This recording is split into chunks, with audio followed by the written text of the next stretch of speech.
berjumpa kembali di Theology on the Street. Pau, tapi muka aku kayak muka bandang nggak sih, Pau? Bukannya setiap hari juga mukamu seperti itu, Dwi? Gak apa-apa lah ya. Gak apa-apa lah. Gimana sih caranya supaya inilah, kayaknya harus minum anggur kali ya supaya merah-merah gitu.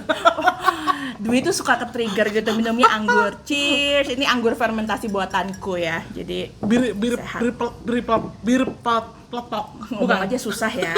Nggak cuma muka, mulut pun susah buat ngomong ya.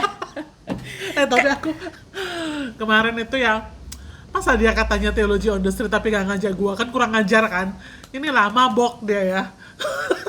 Terima kasih buat Om Edi yang sudah memberikan waktu dan juga minum. Gila banget, wine. Lu kemana sih? Kamu bilang ke Austria, apa itu? Kita ini lagi temanya jalan-jalan loh, kita udah kemana aja? Ke Bhutan, ke apa Karachi, sih itu? Karachi, ke Panama. Terus lu ke Austria? Ke Austria cuma ke bener luar rumah, biasa.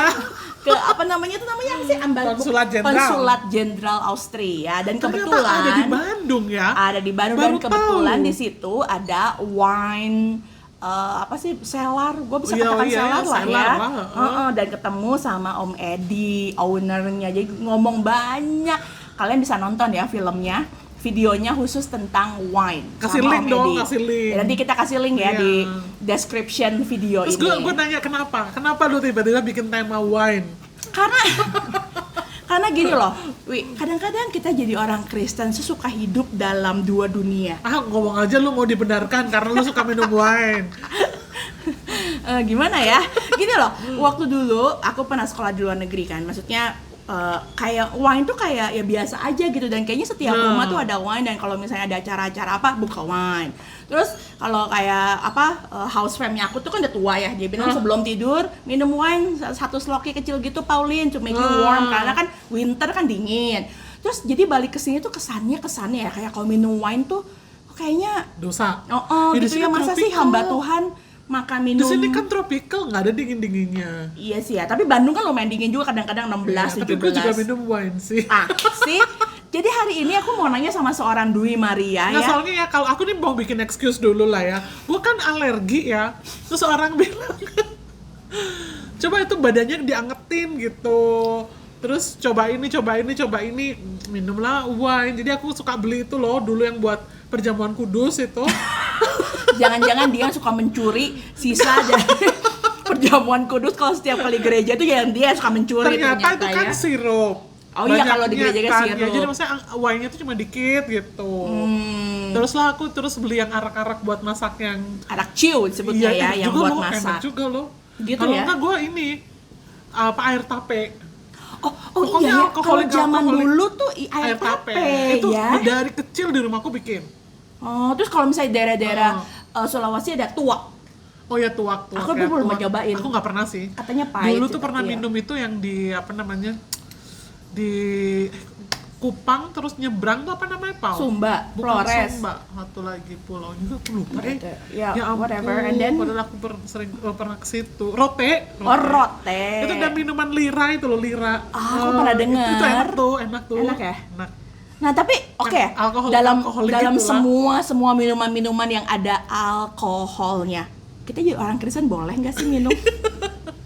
Wine aja lah, ngomongin wine. Oke, kalau gitu kita spesifik ngomongin wine, karena sebelumnya kita udah ngobrolin betapa susahnya bikin wine dan betapa preciousnya, dan memang banyak filosofi di belakangnya. Ini Paul ini waktu ngobrol-ngobrol lumayan tahu loh dia tentang wine. Jadi secara waktu dulu di tempat itu di luar negeri itu, gawean gue tuh ya kalau nggak ke Coles, ke supermarket ya, ke ini tempat minuman ini, udah gitu gue suka ngobrol sama orangnya.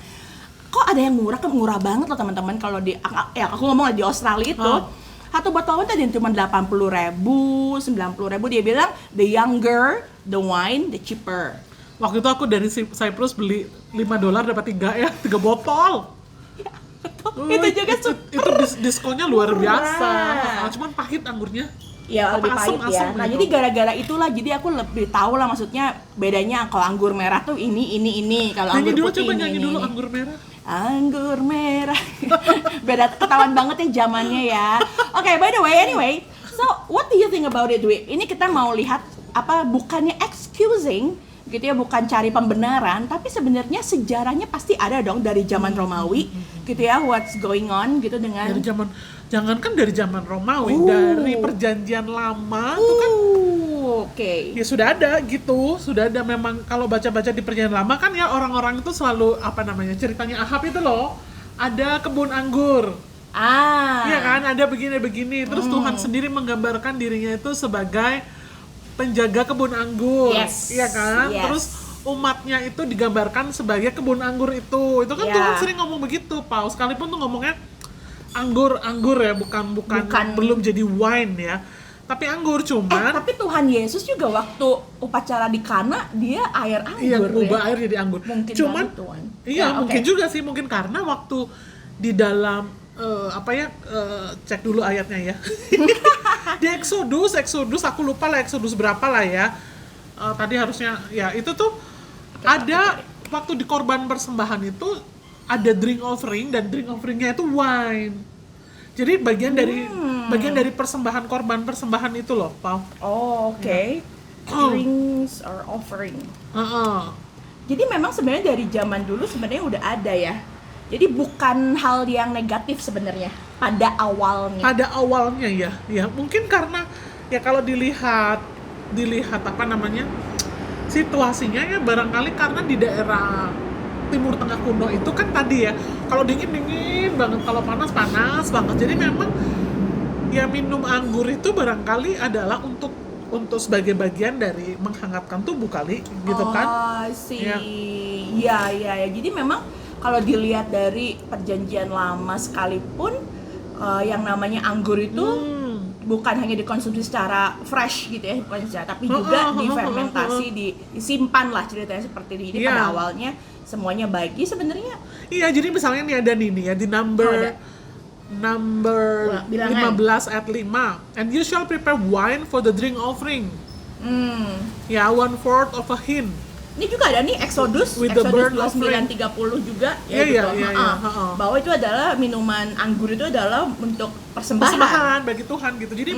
Jadi anggur tuh punya konotasi yang positif. Ya. Maksudnya di dalam Alkitab ya. Ya. Sekalipun memang ada juga konotasi negatif. Misalnya kalau di dalam kitab Amsal tuh kan anggur adalah pencemooh, minuman keras adalah peribut gitu. Orang-orang yang terhuyung-huyung karenanya. Jadi intinya sih bahasanya tuh itu kali ya. If it's too much. It's too much. Kalau sampai membuat Kalau lo iya, drunk bener. gitu, itulah negatifnya. Itu negatif gitu. Jadi memang di dalam ya segala sesuatu kan begitu ya, Pak ya. Segala sesuatu begitu. Seperti ada lagunya ya. Kayak apa? Enggak ada. Aku lupa lagunya apa. Sedang saja. Kita Jangan dangdutan berlebihan. ceritanya ini. Intinya bahwa apapun yang berlebihan negatif. Oke. Jadi memang secara metafor itu anggur tuh digunakan tuh banyak banget positif ya dalam Alkitab gitu. Banyak banget gitu. Bahkan Tuhan kan ngomong ya, aku adalah pokok anggur, kamu adalah carang-carangnya. Iya. Terus di PL juga, aku tuh di Yeremia lah ya, Tuhan tuh kayak marah, Tuhan tuh kayak gini, aku tuh apa sih, pengusaha yang punya kebun anggur, lalu aku investasi banyak di kebun anggur itu. Nah kita pengen kebun anggur yang lihat gitu ya, investasinya tuh ternyata luar biasa loh, bener nggak? Lu yang pernah lah ke winery?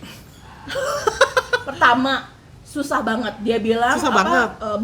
di video sebelumnya Om Edi juga bilang ah. susah banget. Tapi kalau aku pernah ke perkebunan minum dulu wine, ya. perkebunan wine, dia bilang resiko tumbuhan paling resikonya tinggi itu adalah Wine. grapes. Karena tergantung season, tergantung kutu. Bayangin coba ada hama aja dia langsung bener-bener rontok. Udah gitu lama kan? Jarak waktunya. Udah gitu perlu di trim, Oh iya, di trim ya. perlu Dibersihin, dipotong-potongin, apa. dibersihin. Udah gitu ada beberapa tuh kalau misalnya ini kayaknya ada itu sacrifice. Kalau misalnya ini begini dua ya teman-teman ya. Ternyata yang ini lebih bagus, yang ini harus dipotong, dibuang. Yang ini biarin suruh lebih bagus. Sayang banget. Jadi bisa sekali kalau misalnya lagi masa trim itu bisa sampai berton-ton tuh si anggurnya dibuang dan nggak bisa diapa-apain, buang. Makanya di PL tuh ngomong gitu, aku tuh kayak pengusaha anggur yang rugi gitu. kata Tuhan. Uangnya tuh udah banyak diinvestasikan, terus dipelihara satu persatu dipelihara. Ya, lu bilang kan yang nggak berbuah dipotong rantingnya gitu kan, yang ya Tuhan Yesus jelasin itu juga kan. Lalu katanya dibersihkan sampai sebersih-bersihnya, dibangun pagar, dipupuk, pokoknya habis, ditunggu lama bertahun-tahun, uangnya udah habis tapi nggak berbuah. Nah itu tuh Tuhan ngomongin itu loh kayak bangsa Israel. Gitu. I see. Jadi Ya, dibuat metafora. Metafora. Juga sama Tuhan, Jadi ya? bangsa Israel tuh atau umat Allah itu kayak seperti pohon anggur yang aku kan dibebaskan dari Mesir, aku pelihara, aku perhatikan satu persatu gitu. Lama kan juga waktunya kan, dan waktu yang cukup lama. Kalau ada yang busuk gua potong kan, sering kan Tuhan hukum kan. Lalu aku pupuk, aku investasikan, uangku habis-habisan sampai dirinya, istilahnya kalau ngomongin Kristus ya, sampai dia sendiri mati gitu loh. Demi ini, tapi pohon ini nggak berbuah gitu kata Tuhan. Jadi itu jelek banget ya. Iya jelek banget sih memang. Dan itu sering Tuhan ngomongin gitu, dalam PL tuh sering ngomongnya kayak gitu. Lord. Gitu, jadi aduh Tuhan tuh ya investasinya banyak, jadi kayak pengusaha yang gagal. Tapi anyway, di PL itu secara metafor dipakai gitu. Anggur ini jadi punya konotasi yang sangat positif, bahkan simbol dari abundance and blessing. Exactly. Ya, That's what I blessing heard. gitu kan. Blessing. Jadi ya kebun anggur yang menghasilkan yang apa, beria-ria yang kayak si Habakuk kan ngomong gitu ya. Itu simbol apa namanya, orang yang diberkati Tuhan gitu, Paul. Ya, tapi memang by the time goes by, akhirnya disalahgunakan. Nah, itu yang membuat jadinya perspektif orang terhadap wine khususnya jelek. Dan bentar, kalau nggak salah di abad 13 atau 14, wine itu dipakai hanya dikonsumsi hanya untuk orang-orang kaya. Kita minum kalau gitu sekarang. Cheers dulu ya. Kenapa ya? Kok kesannya kayak begitu ya? Ini perlu peneguhan lah, perlu peneguhan abundance, apa namanya, blessing. Tapi teman-teman ini bukan wine ya, ini kombucha. Nanti kita ngomongin hal yang lain soal kombucha. Ini kombucha ini memberikan stamina sehingga kita nggak kena COVID gitu lah. Ini bukan hoax ya, tapi maksudnya memang nambah stamina sih. Ya, stamina. Tapi balik lagi ternyata hal-hal yang difermentasi itu sebenarnya baik ya. Cuman ya itu lah. Enak loh Pak difermentasi kimchi. Ini balik lagi ya. Sesuatu difermentasi tuh kayaknya enak gitu. Asinan itu enak loh, gue suka sih, seger. Balik lagi anyways, ini duit udah mulai lapar karena kita sudah makan mulai siang. kemana-mana kan ya. Nah. Anyways, itu yang membuat semuanya jadinya jelek itu sebenarnya kan orangnya. Yang membuat wine jadi hanya untuk orang-orang kaya, yang orang-orang miskin gak bisa minum dan sebagainya, orangnya. Yang membuat wine jadi punya konotasi buruk hanya mabuk-mabukan, orangnya juga. Iya, makanya ada beberapa gereja memang yang aku tahu ya. Apa? Gereja di Afrika, gereja di India, teman-temanku lah, di Indonesia aku sih nggak tahu. Yang betul-betul nge-ban wine. Pokoknya kalau lu minum wine, kamu orang berdosa. Wow. Jadi dia sampai ke ekstrim begitu. Jadi ada juga orang yang kan misalnya saking inginnya hidup kudus, dia memisahkan diri dari dunia sama sekali. Jadi aku mau nanya, kalau kayak begitu ya, perjamuan kudusnya mereka nggak pakai wine? Pakai sirup. Oh, pakai sirup dong. Iya, wine wannabe lah, pura-pura wine gitu. Oh, oke. Tapi itu kan sebenarnya ekstrim yang terlalu jauh ya. Karena Kristus sendiri kan apa namanya? Di dalam perjamuan terakhir ya, dia juga mencurahkan anggur gitu. Iya kan? Sampai ada lagunya ya, anggur baru tercurah. Hari ini temanya lagu juga. Iya ya. Maukah kau jadi anggur? Itu kan, tahu nggak lagu itu? Nggak tahu. Beda zaman.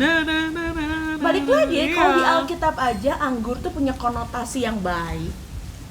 Both, positif dan negatif. Tapi banyak positifnya juga gitu. Iya kan? Banyak positifnya loh, Pau. Iya, betul. Dan ngomongin anggur, gue jadi inget ini sih, Guinness, ngomongnya apa? Guinness. Bir. Iya, Guinness ya. Aku nggak suka bir soalnya. Dikit-dikit doang. What does Guinness say? Itu kan Guinness itu, jadi waktu itu ya di zamannya, kalau nggak salah ya, ntar lu cek ya. Jadi di Inggris itu pada zamannya Guinness ini kan Guinness itu kan black beer. Ya, bir hitam. Pendirinya yang punya ini kan House Guinness. Dia tuh kan namanya Arthur Guinness. Oke. Yang mendirikan itu. So what? Jadi pada waktu itu di Inggris itu ada wabah airnya itu tercemar lah, sehingga kalau orang minum air itu tuh keracunan. Oke.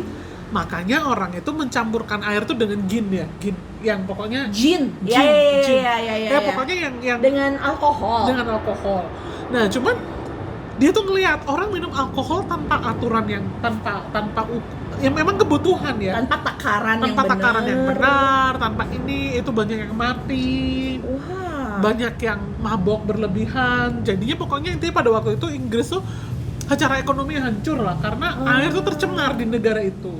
Dan dia tuh sebagai orang Kristen yang sungguh-sungguh ceritanya lah, dia berusaha memberikan solusi gitu. Nah, akhirnya dia membuatlah kayak percobaan ini itu dan terjadilah itu bir itu gitu pada waktu itu, dan dia betul-betul mendedikasikan bisnisnya itu untuk misi.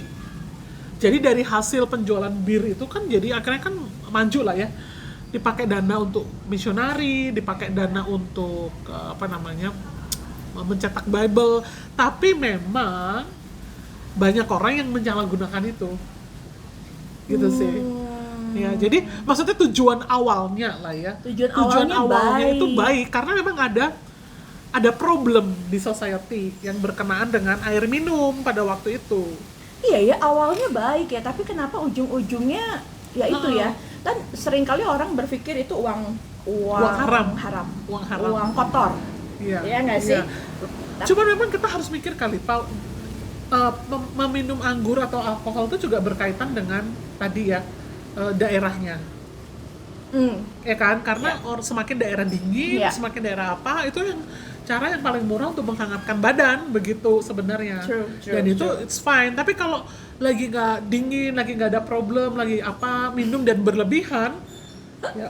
Intinya sih kalau misalnya mabok lalu ya. Yang kalian minum ini, saya punya ini koleksi saya ya teman-teman di depan ini ya. Kalau misalnya kita melarikan diri dari problem kita ke minuman, itu baru salah. Ya nggak sih? Yeah. Tapi kalau aku hasil ngobrol sama Om Edi, apa sih sebenarnya kenapa sih orang minum wine? Untuk friendship, minumnya dikit sambil ngobrol, feel the warmth hidup, of friendship, kayak begitu kan ya, lifestyle lah ya. Enggak ada mabok-mabok harusnya, kata Umedi. Enggak, yang sebenarnya kalau misalnya nggak tahu cara minum wine, gluk, lupain semua problem dan sebagainya, jadi mabok. Malah nggak nikmati taste-nya Malah nggak nikmatin taste-nya, dia bilang itu dosa.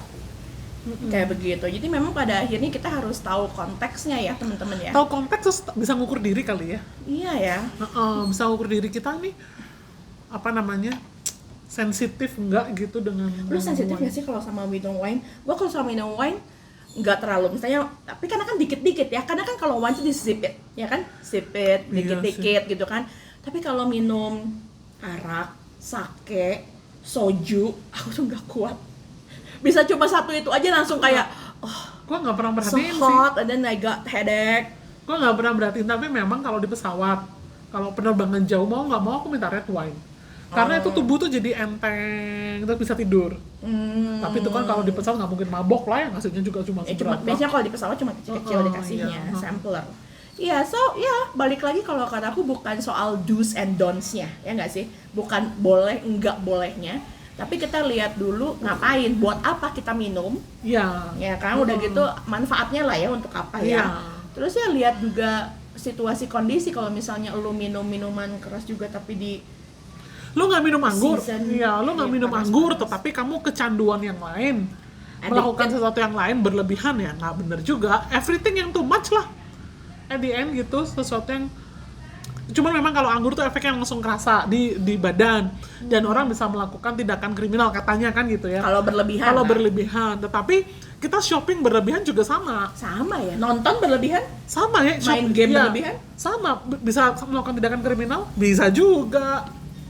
Ya kan? So at the end, ya bukan soal apa yang kita minum, apa yang kita makan, tapi diri kitanya. Kita dekat dengan Tuhan, kita tahu apa yang tidak dan apa yang tahu batasan juga. Tahu batasan lah. Dan jangan memang dibilang sih, jangan kamu dipenuhi oleh anggur tapi dipenuhi oleh Roh Kudus. Exactly, setuju. Jadi setelah ini kita minum apa? Minum apa deh?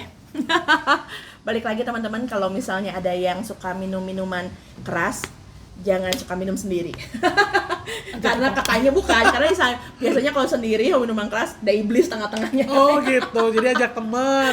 Iya. Minum gini ya, minum anggur Bible study ya nggak apa-apa, bagus.